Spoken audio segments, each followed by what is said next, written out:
மாபெரும் இணைப்பு விழாவை ஒரு மாநாடு போல தலைமையேற்று நடத்தி கொண்டிருக்கக்கூடிய கழகத்தினுடைய பொதுச் செயலாளர்,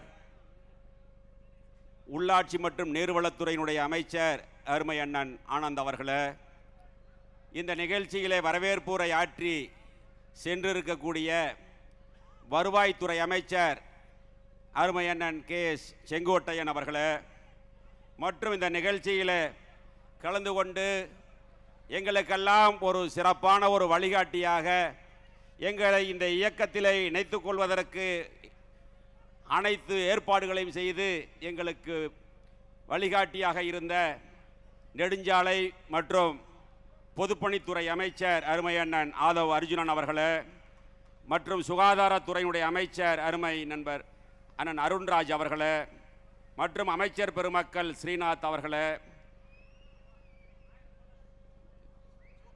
லோகேஷ் தமிழ்ச்செல்வன் அவர்களே, விஜய் தமிழ்ச்செல்வன் பார்த்திபன் அவர்களே, முகமது பர்வேஸ் அவர்களே, சி விஜயலட்சுமி அவர்களே, ரமேஷ் அவர்களே, திரு ராஜீவ் அவர்களே, மற்றும் இந்த நிகழ்ச்சியிலே கலந்து கொண்டு சிறப்பித்துக் கொண்டிருக்கக்கூடிய தமிழக வெற்றி கழகத்தினுடைய சட்டமன்ற உறுப்பினர்களே, அமைச்சர் பெருமக்கள் பி மதன்ராஜ் அவர்களே, ஜெகதீஸ்வரி அவர்களே, சட்டமன்ற உறுப்பினர்களே, இங்கே கழகத்திலே தமிழக வெற்றி கழகத்திலே தங்களை இணைத்துக் கொள்ள வருகின்றிருக்கக்கூடிய முன்னாள் சட்டமன்ற உறுப்பினர்கள், முன்னாள் அமைச்சர் பெருமக்களே, முன்னாள் உள்ளாட்சி பிரதிநிதிகளே, இங்கே அலைகடலாக வருகின்றிருக்கக்கூடிய அனைத்து இந்திய அண்ணா திராவிட முன்னேற்ற கழகத்தினுடைய ஆணி வேறாக திகழ்ந்த கழகத்தினுடைய ரத்தத்தின் ரத்தமான இளம் சிங்கங்களே, உங்கள் அனைவருக்கும் காலை வணக்கத்தை தெரிவித்துக் கொண்டு, புரட்சி தலைவரால் 1972 உருவான இயக்கம் அனைத்து இந்திய அண்ணா திராவிட முன்னேற்ற கழகம் என்ற மாபெரும் இயக்கம். அந்த இயக்கம் தோன்றிய வரலாறு தீய சக்தியை, திமுகவை ஒழிக்க வேண்டும் என்று உருவான இயக்கம். தலைவர் இருக்கின்ற வரை அந்த இயக்கம் ஆட்சி அதிகாரத்தில் இருந்தது. இந்திய வரலாற்றில் ஒரு பிராந்திய இயக்கம் கட்சி தொடங்கிய உடனேயே பாராளுமன்ற இடைத்தேர்தலில் வெற்றி பெற்ற வரலாறை படைத்த தலைவன் புரட்சி தலைவர் எம்ஜிஆர். அதன் பிறகு கோவை சட்டமன்றத்தினுடைய இடைத்தேர்தல். இந்த 2 இடைத்தேர்தலுக்கு பிறகு 1977 இயக்கம் ஆரம்பித்த 5 ஆண்டுகளிலே ஆட்சி அதிகாரத்தில் இருந்து 11 ஆண்டுகாலம் தமிழகத்தை ஆட்சி செய்தவன் புரட்சி தலைவர் எம்ஜிஆர் அவர்கள்.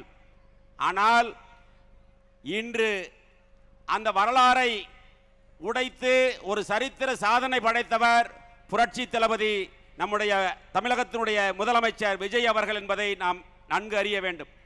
இயக்கம் ஆரம்பித்த 2 ஆண்டுகளிலே தமிழகத்தில் ஒரு மாற்றத்தை ஏற்படுத்தி ஒரு அரசியல் புயலை உருவாக்கி, ஒரு அரசியல் மாற்றத்தை உருவாக்கி இன்று ஆட்சி அதிகாரத்தில் இருந்து தமிழகத்திலே முதலமைச்சராக இருக்கிறார் என்று சொன்னால் அது சாதாரண மாற்றம் அல்ல, ஒரு தலைமுறை மாற்றம் என்பதை நாம் புரிந்து கொள்ள வேண்டும்.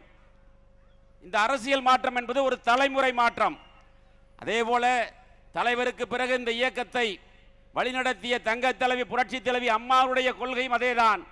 தீய சக்தி திமுகவை ஒழிக்க வேண்டும் என்று நோக்கத்தோடு தமிழகத்தினுடைய முன்னேற்றத்திற்காக தன் வாழ்நாளை அர்ப்பணித்த தலைவி தங்க தலைவி புரட்சி தலைவி அம்மா அவர்கள். அம்மாவுடைய மறைவிற்கு பிறகு இந்த மேடையில் வீட்டிருக்கக்கூடிய முன்னாள் அமைச்சர்கள், சட்டமன்ற உறுப்பினர்கள், அனைத்து இந்திய அண்ணா திராவிட முன்னேற்ற கழகத்தை சார்ந்தவர்களுடைய துணையோடு 4 ஆண்டுகள் 2 மாதம் அம்மாவுடைய அரசு நடந்தது. இப்பொழுது பொதுச் செயலாளராக இருக்கக்கூடியவரை நாங்கள் எல்லாம் சேர்ந்துதான் பொதுச் செயலாளராக உருவாக்கினோம். ஆனால் அவருடைய தவறான முடிவுகளால் இன்று இந்த இயக்கம் தள்ளாடி கொண்டிருக்கிறது என்பதற்கு இதுதான் மிகப்பெரிய உதாரணம். உண்மையை சொன்னால் துரோகி என்று சொல்கிறார். உண்மையை எடுத்து சொன்னால் யார் துரோகி என்பதை நீங்கள் புரிந்து கொள்ள வேண்டும். திராவிட முன்னேற்ற கழகத்தோடு சேர்ந்து ஆட்சி அமைக்கலாம் என்று சொல்வது சரியா என்று இந்த இயக்கத்திலிருந்து விலகி இன்று தமிழக வெற்றி கழகத்தில் இணைத்துக் கொள்ள வந்திருக்கக்கூடிய ஒவ்வொரு தொண்டனும் நினைத்து பார்த்துத்தான் இன்று புரட்சி தளபதி தலைமையை ஏற்று இங்கே இந்த இயக்கத்தில் தங்களை இணைத்துக் கொள்ள வருகின்றிருக்கிறார்கள் என்பதை நாம் எண்ணி பார்க்க வேண்டும். 42 ஆண்டுகள் இயக்கத்தில் உறுப்பினராக இருந்து 25 ஆண்டுகள் தீவிர அரசியலிலே இருந்தவனான். பல்வேறு உள்ளாட்சியிலே பல்வேறு பதவிகளில் இருந்து புரட்சி தலைவி அம்மா அவர்கள் அடையாளம் காட்டப்பட்டு 5 ஆண்டுகள் போக்குவரத்து துறை அமைச்சராக பதவி கொடுத்து அழகு பார்த்த தாய் புரட்சி தலைவி அம்மா அவர்கள். கரூர் சட்டமன்றம் என்று சொன்னாலே உங்களுக்கு நன்றாக தெரியும். அது தமிழக வெற்றி கழகத்தினுடைய வரலாற்றில் ஒரு கரும்புள்ளியாக இருந்தது கரூர் சம்பவம் என்பதை நீங்கள் தெரிந்து கொள்ள வேண்டும். 41 அப்பாவி உயிர்கள் இறந்தது தளபதி அவர்கள் கரூர் வருகையின் போது. அது மட்டுமல்ல, கரூர் சட்டமன்றம் என்பது தமிழகத்தில் இருக்கக்கூடிய 234 தொகுதிகளிலும் இருக்கக்கூடிய அரசியல் விமர்சகர்களும் அரசியல் பார்வையாளர்களும் உற்று நோக்கக்கூடிய ஒரு தொகுதியாக இருந்தது. ஏனென்று சொன்னால் அந்த தொகுதியில் அதிகாரத்தினுடைய உச்சத்தில் பல்வேறு பொய் வழக்குகளையும் பணத்திமிரில் தன்னுடைய அதிகாரத்திலும் பணத்தை வைத்து ஜெயித்து விடலாம், ஆட்சி அதிகாரத்துக்கு வந்து விடலாம் என்று சொன்னவர்களுக்கு மத்தியில் மிகப்பெரிய போராட்டத்திற்கு இடையில் நாம் வெற்றி பெற்றோம். இருந்தாலும் வெற்றி பெற்ற பிறகும் சட்டமன்ற உறுப்பினர் பதவியை துறந்து இன்று தளபதி புரட்சி தளபதியினுடைய தலைமையில் இந்த இயக்கத்தில் கரூர் மாவட்டத்தில் இருக்கக்கூடிய அனைத்து இந்திய அண்ணா திராவிட முன்னேற்ற கழகத்தின் நிர்வாகிகள் அத்தனை பேரும் இங்கே வருகின்ற தங்களை இதில் இணைத்துக் கொண்டிருக்கிறார்கள் என்று சொன்னால் இன்று அரசியலுடைய நிலை என்ன என்பது தெரியும். ஒரு தலைவன் சரியான முடிவு எடுக்காமல் இருந்தால் அந்த இயக்கம் எப்படி போகும் என்பதற்கு உதாரணம் தான் இன்றைய நிலை என்பதை நீங்கள் தெரிந்து கொள்ள வேண்டும். அப்பேற்பட்ட மிகப்பெரிய இயக்கம் 1.5 கோடி தொண்டர்கள் இருக்கிறார்கள். அடிமட்ட தொண்டனுடைய உணர்வை புரிந்து கொள்ள வேண்டும். நான் பல மேடைகளில் பேசும் பொழுது சொல்வேன், கீழே இருக்கக்கூடிய தொண்டன் கொடி பிடித்தால்தான் அந்த இயக்கத்தினுடைய தலைவன் கோட்டையிலே கொடியேற்ற முடியும் என்பதை புரிந்து கொள்ள வேண்டும்.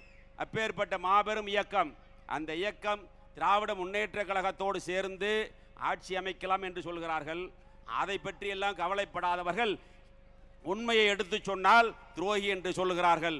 எனவே இன்று தமிழகத்தில் ஒரு மிகப்பெரிய அரசியல் புரட்சி ஏற்பட்டிருக்கிறது. தமிழகத்தில் அல்ல, இந்தியாவே திரும்பி பார்க்கின்ற வகையில் நம்முடைய புரட்சி தளபதி நம்முடைய முதலமைச்சர் அவர்கள் ஒரு அரசியல் மாற்றத்தை ஏற்படுத்தி இருக்கிறார். இப்பொழுது மட்டுமல்ல, தலைவர் இருக்கின்ற வரை 11 ஆண்டுகள் 3 முறை தமிழகத்தினுடைய முதலமைச்சராக இருந்தார்.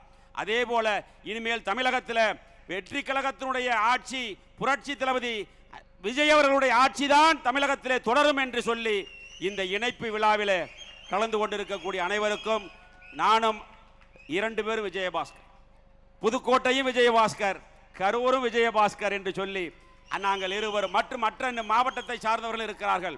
அது மட்டுமல்ல, நம்முடைய முதலமைச்சர் புரட்சி தளபதி அவர்கள் சமீபத்தில் ஓரிரு வாரங்களிலே கரூர் வர இருக்கின்றார். அந்த கரூர் நிகழ்ச்சியிலே இன்னும் அலைகடலாக இருக்கக்கூடிய தொண்டர்களையும் அதில் இணைத்து இந்த இயக்கம் தொடர்ந்து வெற்றி பெறுவதற்காக உண்மையாக உழைப்போம் என்று சொல்லி இந்த இணைப்பு விழாவில் வருகின்றிருக்கக்கூடிய அனைத்து நிர்வாகிகளுக்கும், மேடையில் வீட்டிருக்கக்கூடிய அமைச்சர் பெருமக்கள், சட்டமன்ற உறுப்பினர்களுக்கும், என்னோடு வருகின்ற அனைத்து நிர்வாகிகளுக்கும் மீண்டும் ஒருமுறை நன்றி கூறி விடைபெறுகிறேன். நன்றி, வணக்கம்.